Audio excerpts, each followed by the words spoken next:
In today's video, I'm going to teach you how to create a webhook in ActiveCampaign.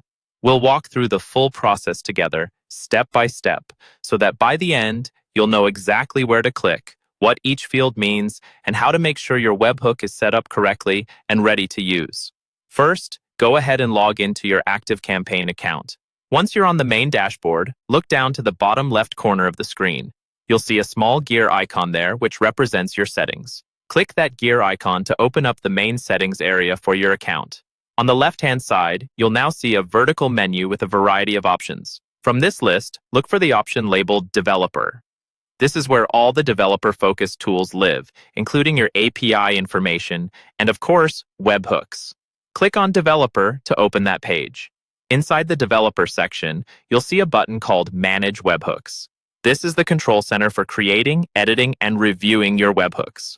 Go ahead and click Manage Webhooks. If you've never created one before, this page might look empty, and that's completely fine. To add a new webhook, look for a blue button labeled Add. This button is usually located near the top right area of the webhooks page.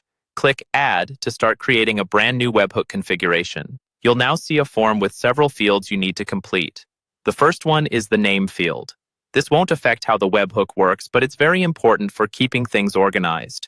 Use a clear, descriptive name that tells you what this webhook is for, such as New Contact Created or Deal Stage Updated, so you can quickly recognize it later. Next, you'll see the URL field.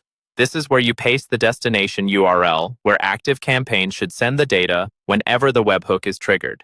This is usually provided by another tool or application you're integrating with. Make sure you copy and paste the full URL accurately and double-check for any typos, because an incorrect URL will prevent the data from being delivered properly. Below that, you'll see the Type or Events section. Here, you choose which events in ActiveCampaign should trigger this webhook. You'll see a list of options, such as contact-related events, deal updates, and other activities, depending on your account. Carefully check the boxes for the specific events you want to send to your external system.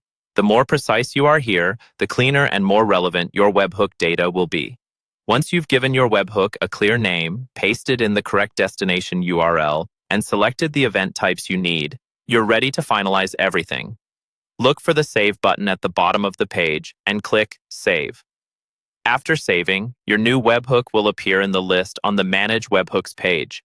From here, you can always come back to edit it, disable it, or delete it if your integration needs change in the future.